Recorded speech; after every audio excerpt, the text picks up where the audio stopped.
Well, it's time for Community Corner. This is where we're going to highlight stories that teach, inspire, and help us to learn a little bit more about our neighbors here in Metro Atlanta. First, a very unique conference is coming to our city. The 2023 Treasure Hunt Conference is aimed at reaching at-risk youth and celebrating black men who've overcome similar obstacles. And it's going to bring together a group of men to share the strategies that they have used to avoid violence and other distractions. 11 Alive's Bobeth Yates spoke to those organizers about how they hope this message resonates with the youth in our community. I actually moved to Atlanta from New York City to take over one of the toughest schools in Atlanta, in Georgia. High poverty rate, lots of crime, really a tough place to be. Yosef Muhammad is talking about the STEAM Academy at Carver. When he first became principal at the school, it was on the state's low performance watch list. But after 6 years of targeted outreach, Muhammad says they've turned the school around, removing it from the state's list, increasing the school's graduation rate and transforming children's lives. What we did was we motivated them. You know, we did things out of the ordinary. We took kids camping. We had them leave the school grounds to explore, opportunities that they never had before. Muhammad says also addressing individual student barriers, like not having a safe place to sleep or needing to work to help support their families, help them reach more children. And during the upcoming inaugural 2023 Treasure Hunt Conference, the group hopes to show parents and community groups similar strategies that can be used at other schools too. We need our young people to understand that there's greatness within them. We believe that every student has God-given treasures within them.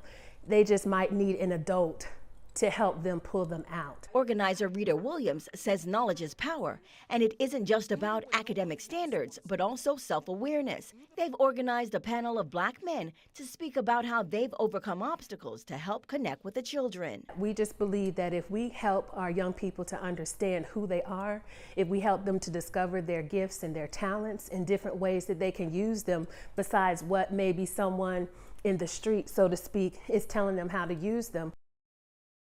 A Metro Atlanta mom is now pushing for answers after her toddler started losing the ability to move. Our Liza Lucas shares their journey to a rare diagnosis and the family's message to other parents about speaking up when your gut tells you something is wrong.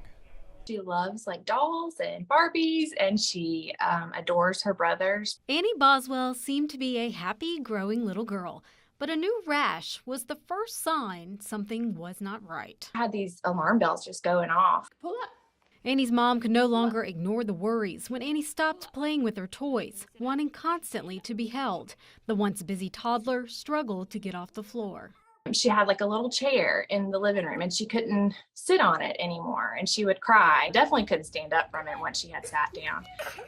Her condition puzzled her regular doctors, but Annie's mom pushed for more help and finally found answers at Children's Healthcare of Atlanta. This particular issue affects somewhere around 3 kids per million per year in the United States, so it's a pretty rare disease. Dr. Robert Montero typically sees kids with broken bones, but he also remembered learning about juvenile dermatomyositis in medical school. A lot of these kids will kind of bop from doctor to doctor looking for an answer because of the nonspecific type of symptoms that they have. The rare autoimmune disorder causes a skin rash and muscular weakness, and if unchecked, the condition can cause irreversible damage. But with the right treatment, Annie is now bouncing back. It's really come 360 of doing nothing and being just sad and hurting to this rambunctious 3-year-old. Seeing her run and play and just be wild and active is truly something that I don't ever want to take for granted. A golf pro in Atlanta is now paving the way for what's possible on the course.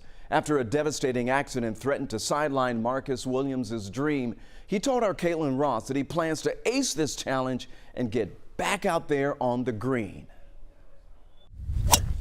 Okay, that'll get you there. Marcus Williams isn't keeping score. Get in there.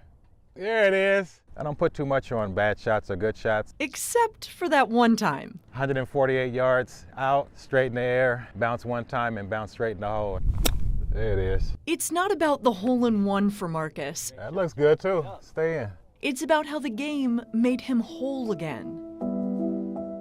I'll never forget that day. I remember feeling like I was shoes in the dryer. You just, tumbling. Marcus was hit by a drunk driver in 2012, instantly paralyzed from the chest down. Just learning how to put my shoes on, get dressed, live an independent life. After 144 days in rehab, discovering adaptive golf was a stroke of luck. I play this course here every day about 7:30 in the morning. It's my coffee, it's my companion, it's everything to me.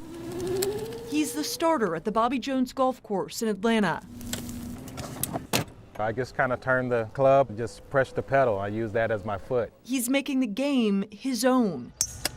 Yes, sir. And showing people how to roll with it. I hope to play around with you one day. You seem like a pretty cool kid. But now Marcus is stuck in the rough, Oh, water ball. unable to play for the past 4 months. This has been the toughest time of my life. Like, this is the first time I ever felt disabled. The stand-up adaptive chair he uses to play broke down, making an already expensive sport inaccessible. For an adaptive golfer, it's just that much more expensive because you need a chair to be able to play. It's not like you just can grab some clubs and go out and get some swings in. Oh, he hit it. He's still out on the course every day, We're both on this journey together. Yeah. trying to raise money to replace his chair and raise awareness for other people to play the sport. Most people, they have no idea that this sport even exists. And so if they see it, they can believe it. That's a nice putt. And believe in themselves. A little hard. It's all right. I always say it teaches me to forgive myself because if you do have a bad shot, it's on to the next shot. It's kind of parallel with life. You have good days and you have challenging days. Despite his latest challenge, he's not backing down. This is my little family here. And for Marcus, that's par for the course. Have a good round.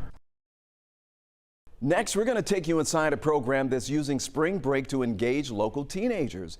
Liza Lucas takes us to Martin Luther King Jr. Drive, where Italian Ice is actually setting the tone for the summer ahead.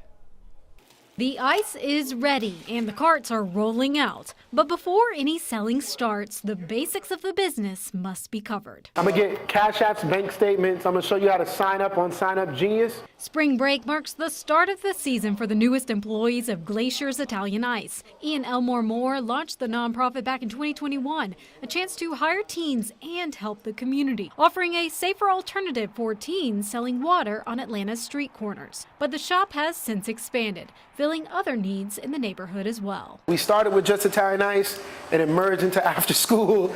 It merged into character and leadership development, and I think it's going to expand to do a lot more. Thanks to a grant from the city of Atlanta, Glacier's Italian Ice is hiring twice the number of teens this year, a chance to safely earn and learn along the way. You could see Ian wants to bring a sense of community. I see potential in each kid that stepped in here. But success takes investment from everyone, especially the teens themselves. When I first got here, I played a lot, and I saw it myself, and he told me, I was like, I'm gonna work on it. He's pushing us to other limits that we haven't had before. He's making sure like we're on our top game. And that's because it's ultimately about more than selling Italian Ice. For Ian, these carts are a chance to inspire. They've never been to the Jazz Festival. They've never been to Georgia Tech, to the baseball games that we go to. These carts open doors that sometimes for citizens in the city of Atlanta, otherwise seem closed. I feel like it's a great chance to get out in the world and like see like different things, meet different people. I feel like I can go do things I haven't done before. In Atlanta, Liza Lucas, 11 Alive News.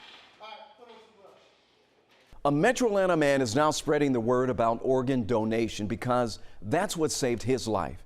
Years after his kidneys stopped working, he was able to get one from a dear friend. And as our Paulo Sorrell explains, this surgery actually happened to save her life too.